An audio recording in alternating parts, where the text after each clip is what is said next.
দীর্ঘদিনের আন্দোলন সংগ্রামের ধারাবাহিকতায় ২০২৪ সালের জুলাই আগস্টের ছাত্র জনতার গণ অভ্যুত্থানে আওয়ামী লীগ সরকারের পতনে গুরুত্বপূর্ণ ভূমিকা রাখে বাংলাদেশ জাতীয়তাবাদী ছাত্রদল। বিএনপির ভ্যানগার্ড হিসেবে পরিচিত সংগঠনটির বর্তমান কেন্দ্রীয় কমিটির ২ বছরের মেয়াদ গত ১ মার্চ শেষ হয়েছে। ২০২৪ সালের ১ মার্চ গঠিত এই কমিটির সভাপতি ছিলেন রাকিবুল ইসলাম রাকিব এবং সাধারণ সম্পাদক Nasir Uddin. Premium commercial space is now for rent. Featuring ample parking and excellent accessibility, this 4,200 square foot space is ready. Elevate your business and call us today. মেয়াদ শেষ হওয়ার পর থেকেই ছাত্রদলের নতুন কেন্দ্রীয় কমিটি গঠন নিয়ে সংগঠনের ভেতরে ও বাইরে আলোচনা তীব্র হয়েছে।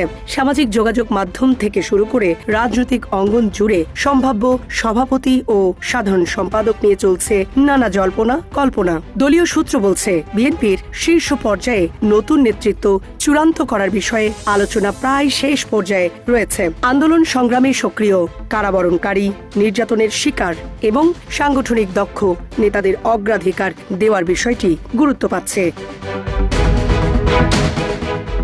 সভাপতি ও সাধারণ সম্পাদক পদে যাদের নাম সবচেয়ে বেশি আলোচনায় রয়েছে তারা হলেন আবু আফসান মোহাম্মদ ইয়াহিয়া, ইজাজুল কবির রুয়েল, ডাক্তার তৌহিদুর রহমান আওয়াল, আমানুল্লাহ আমান, খোরশেদ আলম সোহেল, মমিনুল ইসলাম জিসান, শরীফ প্রধান শুভ, মুস্তাফিজুর রহমান শুভ, সাফি ইসলাম, কাজী জিয়াউদ্দিন বাশেদ এবং গণেশচন্দ্র রায় সাহস। বর্তমান কেন্দ্রীয় কমিটির সিনিয়র সহ সভাপতি আবু আফসান মোহাম্মদ ইয়াহিয়া ছাত্রদলের অন্যতম আলোচিত নেতা। অর্থনীতি বিভাগের শিক্ষার্থী ইয়াহিয়া এর আগে সংগঠনের সাংগঠনিক সম্পাদকের দায়িত্ব পালন করেন। দীর্ঘদিন ধরে তিনি বিভিন্ন ইউনিটের নেতা কর্মীদের সঙ্গে রাজপথের আন্দোলনে নেতৃত্ব দিয়েছেন। ২০২২ সালের ২৪ মে ঢাকা বিশ্ববিদ্যালয় ক্যাম্পাসে ছাত্রলীগের হামলায় তিনি গুরুতর আহত হন। ওই হামলায় তার মাথায় ১৭টি সেলাই লাগে এবং পায়ের লিগামেন্ট ছিঁড়ে যায়। ২০২৩ সালে বিএনপির কর্মসূচি পালন করতে গিয়ে তিনি গ্রেফতার হন এবং দীর্ঘদিন কারাবরণ করেন। ২৮ অক্টোবর পরবর্তী হরতাল অবরোধ কর্মসূচিতে ঢাকা মহানগর উত্তর ও পশ্চিমাঞ্চলের ছাত্রদলের সমন্বয়কের দায়িত্ব পালন করেন। জুলাই আগস্টের গণ অভ্যুত্থানেও Shahbag, Bangla motor, science lab, Dhanmondi ও মোহাম্মদপুর এলাকায় সক্রিয় নেতৃত্ব দেন। ৫ আগস্ট পরবর্তী সময়ে রংপুর, রাজশাহী ও চট্টগ্রাম বিভাগের বিভিন্ন শিক্ষা প্রতিষ্ঠানে ইতিবাচক ছাত্র রাজনীতি নিয়ে কর্মসূচিও পরিচালনা করেন। বর্তমান সহ সভাপতি ইজাজুল কবির রুয়েলও সভাপতি পদের অন্যতম আলোচিত নাম। বিজ্ঞান অনুষদের শিক্ষার্থী রুয়েল এর আগে ঢাকা বিশ্ববিদ্যালয় ছাত্রদলের জ্যেষ্ঠ সহ সভাপতির দায়িত্ব পালন করেছেন। আন্দোলন সংগ্রামে সক্রিয় এই নেতা ২৮ অক্টোবর পরবর্তী সময়ে ঢাকা বিশ্ববিদ্যালয় ছাত্রদলের ভারপ্রাপ্ত সভাপতির দায়িত্ব পালন করেন এবং জুলাই আগস্টের গণ অভ্যুত্থানেও গুরুত্বপূর্ণ ভূমিকা রাখেন। সহ সভাপতি ডাক্তার তৌহিদুর রহমান আওয়ালও সম্ভাব্য নেতৃত্বের তালিকায় রয়েছেন। চিকিৎসা বিজ্ঞানের শিক্ষার্থী আওয়াল এর আগে কেন্দ্রীয় সংসদের যুগ্ম সম্পাদক ছিলেন। আওয়ামী লীগ সরকারের সময় বিএনপির বিভিন্ন আন্দোলনে তিনি নিয়মিত রাজপথে ছিলেন। ২৮ অক্টোবরের পর বিএনপির যুগ্ম মহাসচিব রুহুল কবির রিজভীর নেতৃত্বে হরতাল অবরোধ কর্মসূচিতে অংশ নেন এবং জুলাই আগস্টের আন্দোলনেও গুরুত্বপূর্ণ ভূমিকা পালন করেন।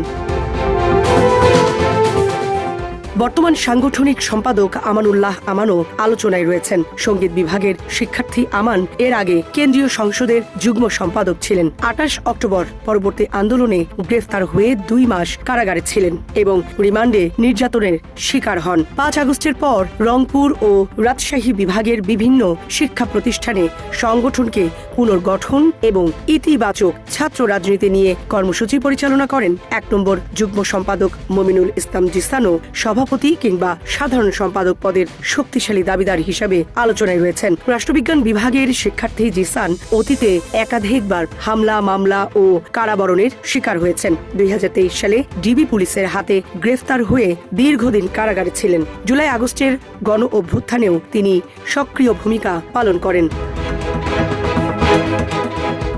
যুগ্ম সম্পাদক পদমর্যাদায় প্রচার সম্পাদক শরীফ প্রধান শুভ দীর্ঘদিন ধরেই ছাত্রদলের রাজনীতিতে পরিচিত মুখ।